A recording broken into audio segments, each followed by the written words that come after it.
নাজাত লাভের সৌভাগ্য দান করুন। সবাই বলুন আমিন। নারে তাকবীর, নারে তাকবীর। তাফসীরুল কুরআন মহাসম্মেলন আল্লামা ওলি পড়ে, শেখুল হাদিস ওলি পড়ে। নারে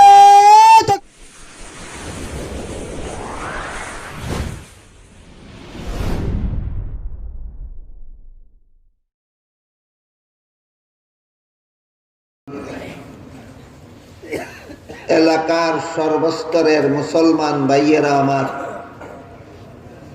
ও আমার পর্দানিসীন মা ও বোনেরা, গত কয়েকদিন আগে আপনাদের এখানে যে তাফসীরুল কুরআন মহাসম্মেলন ছিল, সেই সম্মেলনের তারিখ আমি দিয়েছিলাম। সম্মেলনে আসার উদ্দেশ্যেই দিয়েছিলাম, কিন্তু সেই দিন হঠাৎ করে আমার মেয়ে জটিল রোগে আক্রান্ত হয়ে গেছিল। তাকে নিয়ে হাসপাতাল যাওয়ার দরকারে আমি আপনাদের এখানে আসতে পারি।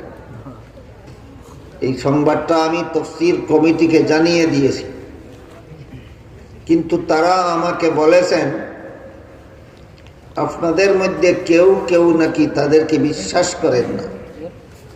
তারা আমাকে দাওয়াত না করেই মিশামিশি আমার নাম প্রচার করেছেন।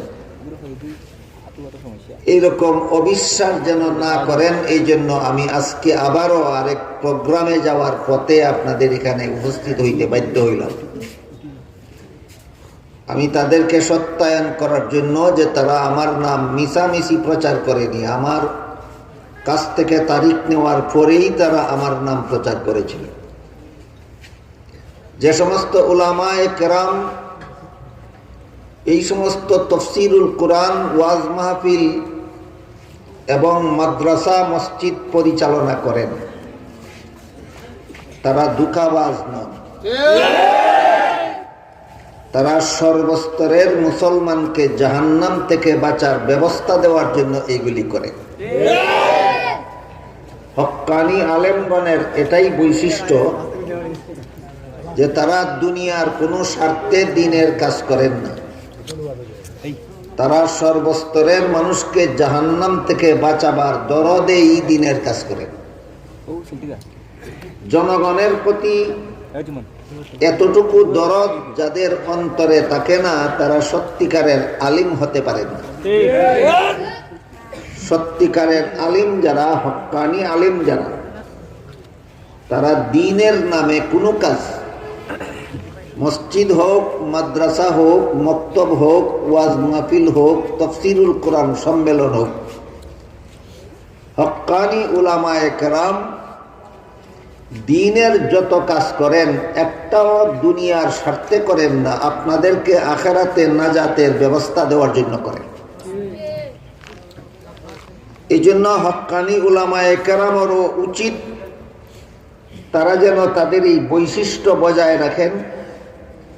সর্বস্তরের মুসলমানদেরও উচিত আমরা যেন হক্কানি উলামায়ে কেরামের প্রতি এতটুকু আস্থা, এতটুকু বিশ্বাস দৃঢ়ভাবে স্থাপন করতে পারি। আলেমগণ ছাড়া আমাদের জাহান্নাম থেকে বাঁচার পথ দেখাবার মতো দরদি জগতে আর কেউ নাই।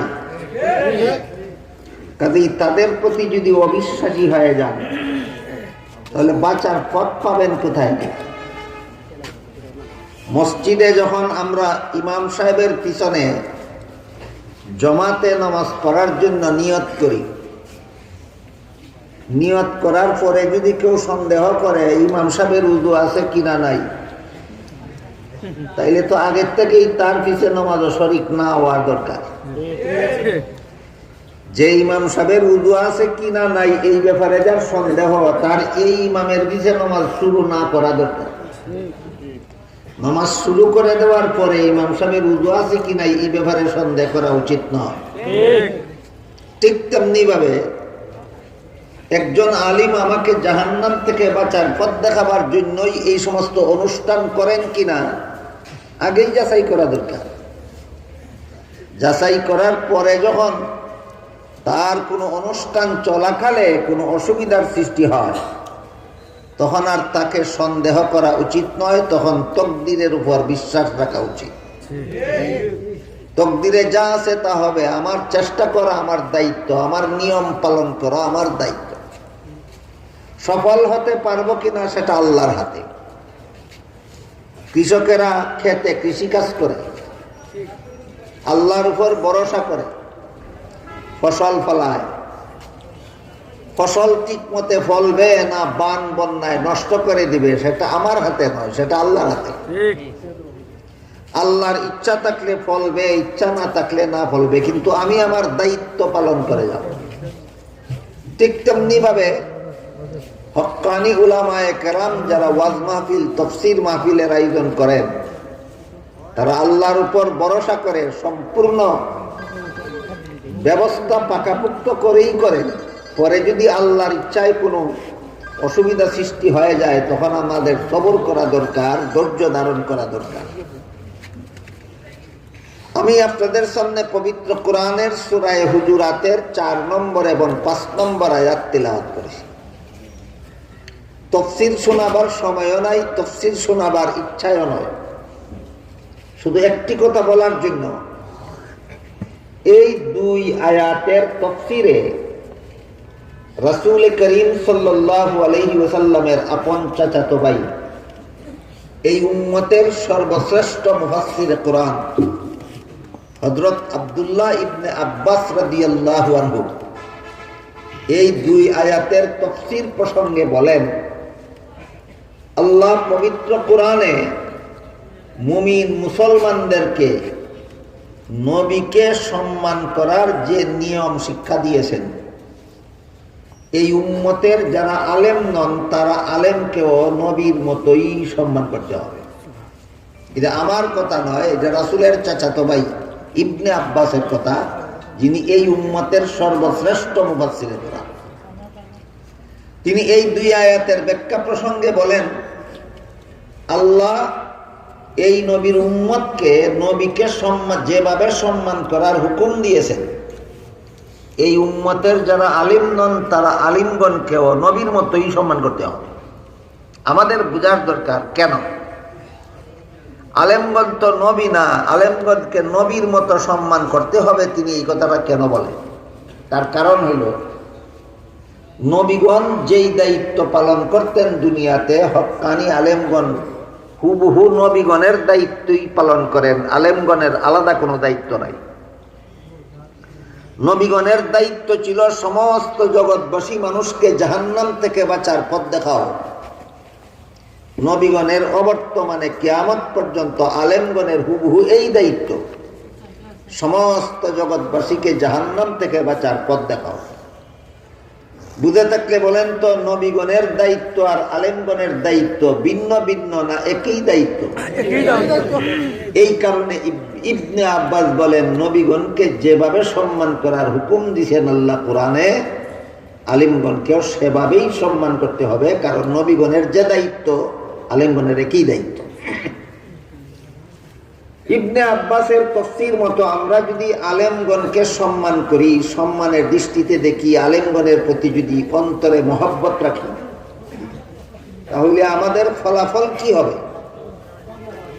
আর আলেমদেরকে যদি অকারণে সন্দেহ করি, আলেমদের প্রতি যদি অন্তরে ঘৃণা রাখি, তাহলে ক্ষতি কি হবে? এই 2টা জিনিস বোঝা দরকার। মুফাসসিরিন কেরাম তাফসীরের কিতাবে লিখেছেন, যে কোনো সাধারণ মুসলমান যত বড় গুনাহগারই হোক, গুনাহগারও যদি হয়, আর আলেমগণ নবীগণের কাজ করেন, এই জন্য আলেমগণের প্রতি যদি অন্তরে ভক্তি শ্রদ্ধা রাখে, তাহলে মরণকালে তার ঈমান নিয়ে মরণ নসিব হবে। আর আলেমগণের প্রতি যদি কারো অন্তরে ঘৃণা থাকে, তাহলে মরণের আগে আগে যতই মুসলমানি কর্মকাণ্ডে শরীক থাকুক না কেন, মরণকালে ঈমান নসিব হবে না। সহজ ব্যাপার নয়। মরণকালে ঈমান নিয়ে মরতে পারা এর মানে হইল চিরস্থায়ী জাহান্নাম থেকে বাঁচা। মরণকালে ঈমান নিয়ে মরতে না পারা এর মানে হইল চিরস্থায়ী জাহান্নাম থেকে বাঁচতে না পারা। মানুষ পরকালের চিরস্থায়ী জীবনে জাহান্নাম থেকে বাঁচতে পারবে কি না পারবে না তা নির্ভর করে মরণকালে ঈমান নিয়ে মরল কি না মরল না তার উপর। মুফাসসিরিন কেরাম তাফসীরের কিতাবে লিখেছেন, আলেমগণের প্রতি যাদের অন্তরে মহব্বত থাকে মরণকালে ঈমান নিয়ে মরা নসিব হবে। সহজ কথা নয়, সাধারণ কথা নয়। যার অন্তরে আলেমদের প্রতি মহব্বত থাকবে সে মরণকালে তার ঈমান নসিব হবে। আলেমদের প্রতি যার অন্তরে ঘৃণা থাকবে তার মরণকালে ঈমান নসিব হবে না। এই দুইটা কথার দলিল পেশ করেছেন মুফাসসিরিন কেরাম তাফসীরের কিতাবে ফেরাউন এবং তার বিবি আসিয়ার দ্বারা।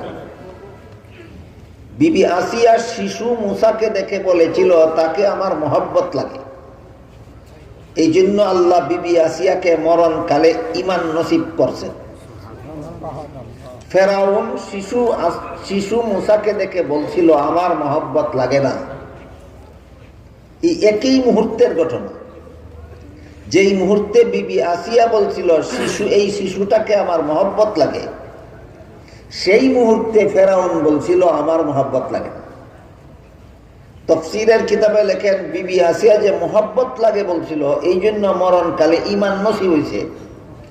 ফেরাউন যে মহব্বত লাগে না বলছিল এই জন্য মরণ পর্যন্ত ফেরাউনের ঈমান নসিব হয়েছে। ইবনে আব্বাস বলেন, নবীর বেলায় যেই কথা আলিমের বেলায় সেই কথা। নবীর প্রতি যার অন্তরে মহব্বত থাকে তার মরণের সময় ঈমান নসিব হয়। নবীর প্রতি যার অন্তরে মহব্বত থাকে না তার মরণকালে ঈমান নসিব হয় না। ঠিক তেমনি ভাবে আলেমদের প্রতি যার অন্তরে মহব্বত থাকে মরণকালে ঈমান নসিব হয়। আলেমের প্রতি যার অন্তরে মহব্বত থাকে না মরণকালে তার ঈমান নসিব হয় না। গেল আলেমদের প্রতি মহব্বত থাকলে অন্তরে মরণকালে ঈমান নসিব হয়। হাসরের মাঠে এই মহব্বত কোন কাজে লাগবে একটু শুনুন। হাদিস শরীফে রাসূল করিম সাল্লাল্লাহু আলাইহি ওয়াসাল্লাম বলেন, সারা দুনিয়ার সমস্ত মানুষ যখন জীবিত হয়ে হাসরের মাঠে দাঁড়াবে, জীবনের সকল কাজের হিসাব দেওয়া হবে। আল্লাহ পাক রব্বুল আলামিন হাসরের মাঠে আলিমগণকে বলবেন, তোমরা জগতের সমস্ত মানুষ থেকে আলাদা হয়ে আলাদা কাতারে দাঁড়াবে। আলেমগণ যখন আলাদা কাতারে দাঁড়াবেন তখন আল্লাহ বলবেন, হে আলেমগণ, আমি আল্লাহ তোমাদেরকে দুনিয়াতে আলেম হওয়ার সৌভাগ্য দান করেছিলাম, জাহান্নামের আগুন দিয়ে জ্বালাবার জন্য নয়, তোমরা জান্নাতে চলে যাও। মুফাসসিরিন কেরাম তাফসীরের কিতাবে প্রশ্ন উত্থাপন করেছেন, আলেম হইলেই যদি জান্নাতে যাওয়া যায় তাহলে আলেমগণে নামাজ রোজা ইবাদত বন্দেগী করার আর কি দরকার? আলেম হলেই যদি জান্নাতে যাওয়া যায় তাহলে আলেম সুদকুর ঘুষখোর হইলে অসুবিধা কি? এই প্রশ্নের জবাবে মুফাসসিরিন কেরাম লিখেছেন, যে সমস্ত আলেমগণ এলেম মতো জীবন যাপন করেন আল্লাহ শুধু তাদেরকেই আলেম গণ্য করেন। যে সমস্ত আলেমগণ এলেম মতো জীবন যাপন করেন না আল্লাহ তাদেরকে আলেমই গণ্য করেন। কাজেই নামাজ রোজা ইবাদত বন্দেগী না করলে আল্লাহ তাকে আলিমই গণ্য করে না। সুদ ঘুষ মদ গাঞ্জা নিয়ে ব্যস্ত থাকলে কোরআন হাদিস যতই তুমি শিখো না কেন আল্লাহ তোমাকে আলেমই গণ্য করে না। আল্লাহর দৃষ্টিতে আলেম হইতে হলে কোরআন হাদিসের এলেম মতো জীবন যাপন করতে হয়। হক্কানি আলেম হওয়া এত সহজ ব্যাপার নয়। হক্কানি আলেম হতে হলে কোরআন হাদিসের এলিম শিখতে যায় আধা জীবন, আর বাকি আধা জীবন কোরআন হাদিস মতে চলতে হয়। প্রথম অর্ধেক জীবন যায় হক্কানি আলিম হওয়ার জন্য, প্রথম অর্ধেক জীবন যায় কোরআন হাদিসের এলিম শিখতে, আর পরবর্তী বাকি জীবন যায় এলেম মতো জীবন যাপন করতে। তখন ওই একজন মানুষ হক্কানি আলেম হয়, আল্লাহর দৃষ্টিতে আলেম হিসাবে গণ্য হয়। বলুন তো এমন আলেম কি বেনামাজি হতে পারে? এমন আলেমও কি সুদখোর হতে পারে? এরা হইলে হক্কানি আলিম, আল্লাহর দৃষ্টিতে তারাই আলিম। তাদেরকে আল্লাহ হাসরের মাঠে বলবেন তোমরা জান্নাতে চলে যাও। হাদিস শরীফে আল্লাহর রাসূল বলেন, আলিমগণ আল্লাহর হুকুমে হাসরের মাঠ থেকে যেই রাস্তা দিয়ে জান্নাতে যাবেন, সেই রাস্তার পাশে কিছু গুনাহগার মুসলমান দাঁড়িয়ে থাকবে। এই সমস্ত গুনাহগার মুসলমান আলিমও নয়, আবার গুনাহগারও। এক একজন গুনাহগার মুসলমান জান্নাতে যাওয়ার পথে এক একজন আলিমকে পিছন থেকে ডাকবে আর বলবে, হুজুর আমার একটা কথা শুনে যান। কি কথা তোমার? বলবে, দুনিয়াতে আপনার সাথে আমার মহব্বতের সম্পর্ক ছিল, আপনাকে আমি মহব্বত করতাম। প্রমাণ দিতে গিয়া কেউ বলবে, আপনাকে যে মহব্বত করতাম এই কারণে আপনার তেমন কোনো খেদমত করার সুযোগ আমি পাইনি, আমি আপনাকে এক গ্লাস পানি পান করাইছিলাম। আরেকজন গুনাহগার মুসলমান আরেকজন আলিমকে ডাকবে আর বলবে, আপনার সাথে যে আমার মহব্বত ছিল দুনিয়াতে, এর প্রমাণ হলো স্মরণ করে দেখুন, আমি একদিন আপনাকে উজুর পানির ব্যবস্থা করে দিয়েছিলাম। এইভাবে যে যা করেছিল। তারপরে বলবে, কিন্তু আজকে আমার গুনার কারণে আল্লাহ হুকুম দিয়েছেন আমাকে জাহান্নামে যাওয়ার জন্য। রাসূল বলেন, হাসরের মাঠে আলেমগণ এই সমস্ত গুনাহগার মুসলমানের মুখে এই কথা শুনে তাদের নিজেদের জান্নাতে যাওয়া বন্ধ করে দেবেন। তারা ভাববেন যে আমার জান্নাতে আমি পরে যাই, এর আগে শেষ চেষ্টা করে দেখি এই গুনাহগার মুসলমানটাকে জাহান্নাম থেকে বাঁচানো যায় কিনা।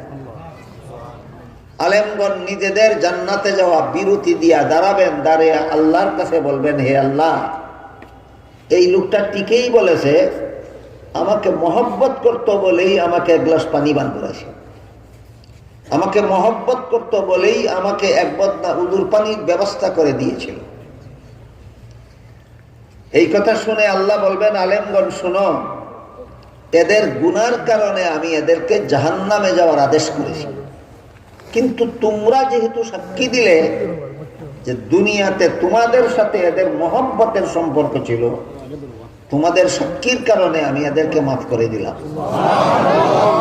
আলেমগণ তোমরাও জান্নাতে যাও, এই সমস্ত গুনাহগার মুসলমানদেরকে সাথে নিয়ে যাও। এবার এই মর্মের একটা হাদিস শুনুন। হাদিস শরীফে রাসূল করিম সাল্লাল্লাহু আলাইহি ওয়াসাল্লাম বলেন, কুন আলিমান আও মুতাআল্লিমান আও মুস্তামিআন আও মুহিব্বান ওয়ালা তাকুন খামিসান ফাতাহলিক আও কামা ক্বালা আলাইহিস সালাতু ওয়াস সালাম। রাসূল বলেন, তুমি আলেম হও, হাসরের দিন তোমার জন্য নাজাতের এটা এক নম্বর ব্যবস্থা।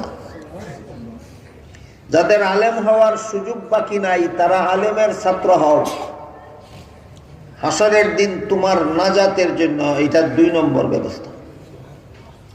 আলেমের ছাত্র হওয়ারও সময় সুযোগ যাদের নাই, তারা জীবনের সকল কাজ আলেমদেরকে জিজ্ঞাসা করে। সংসারের কাজ করলেও কেমনে করলে হালাল হয়, কেমনে করলে হারাম হয়, আলেমদেরকে জিজ্ঞাসা করো। ধর্মের কাজ করলেও কেমনে করলে শুদ্ধ হয়, কেমনে করলে ভুল হয়, আলেমদেরকে জিজ্ঞাসা করো। এটা হইল তোমার জন্য নাজাতের 3 নম্বর ব্যবস্থা।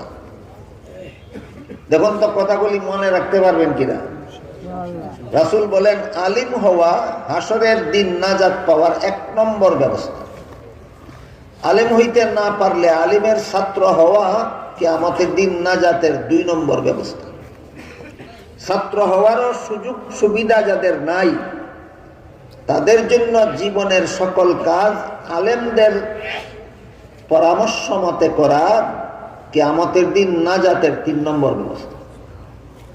আলেমের পরামর্শ নিতে সময়ও লাগে না, খরচও লাগে না। আপনি হজে যাবেন, শুধু আলেমকে জিজ্ঞাসা করবেন কেমনে করলে হজ শুদ্ধ হয়, কেমনে করলে ভুল হয়, আমাকে বলে দিন। আপনি বিয়ে করবেন, শুধু আলেমকে জিজ্ঞাসা করবেন বিয়া কেমনে করলে সহি হয়, কেমনে করলে গলত হয়, আমাকে বলে দিন।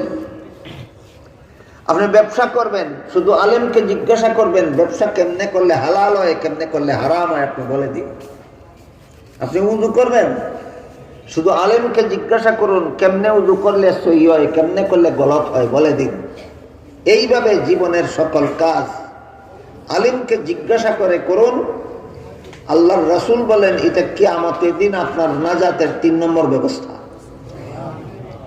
কোন মানুষ যদি আলেমকে জিজ্ঞাসা করার সুযোগ হারাইয়া ফেলে, যেমন ধরুন কথার কথা একজন মানুষ জেলখানায় বন্দী হয়ে গেল, আলিমের কাছে আসতেও পারে না, আলেমকে জিজ্ঞাসাও করতে পারে না, এমন লোকের জন্য আল্লাহর রাসূল বলেন দূরের থেকেই আলেমকে মহব্বত করো। তোমার অন্তরে যদি আলেমের প্রতি মহব্বত থাকে, আলিমের সাথে সাক্ষাতের সুযোগ না পাইলেও, আলিমকে জিজ্ঞাসা করার সুযোগ না পাইলেও, তোমার অন্তরের মহব্বতটাকেই আল্লাহ শেষ বিচারের দিন তোমার নাজাতের ব্যবস্থা করে দিবেন। তাহলে হাদিস শরীফে আল্লাহ রাসূল কি বললেন? কিয়ামতের দিন নাজাতের ব্যবস্থা পথ হইল সর্বমোট 4টা। 1 নম্বর পথ হইল নিজে আলিম হওয়া। 2 নম্বর পথ আলিম হইতে না পারলে আলিমের ছাত্র হওয়া। 3 নম্বর পথ আলিমের ছাত্র হইতে না পারলে সকল কাজ আলিমের নির্দেশ মতো করা। এই সুযোগও না পাইলে 4 নম্বর পথ আলিমের প্রতি মহব্বত। এরপরে রাসূল বলেন 4 নম্বর পথেও যদি কেউ তোমরা থাকতে না পারো, আলেমকে মহব্বতটুকু যদি করতে না পারো, তাহলে রাসূল বলেন তোমার কপালে ধ্বংস ছাড়া আর কিছু নাই। তাহলে নাজাতের সর্বশেষ পথ আলেমদের প্রতি মহব্বত রাখা। এই মহব্বত রাখতে না কোনো পয়সার দরকার হয়, না কোনো সময় ব্যয় হয়, না কোনো পরিশ্রম করতে হয়। আলেমকে অন্তর দিয়া মহব্বত করি আমি, এর জন্য আলাদা কোনো সময় দিতে হয় না, আলাদা কোনো পয়সা খরচ করতে হয় না, আলাদা কোনো পরিশ্রম করতে হয় না। এটা শুধু অন্তরে জায়গা দিলেই হয়। কিভাবে জায়গা দিবেন? যদি দুনিয়াতে নবী থাকতেন তাহলে দিন আমি নবীর কাছে শিখতাম। দুনিয়াতে নবী না থাকার কারণে যে দিন শিক্ষা দেওয়া নবীর কাজ ছিল, এই দিন আলেমগণ আমাদেরকে শিক্ষা দিতেছেন। কাজেই আলেমদের প্রতি অন্তরে এই কৃতজ্ঞতা ভাবটুকু যদি থাকে, এইটাও হবে হাসরের মাঠে নাজাতের ব্যবস্থা।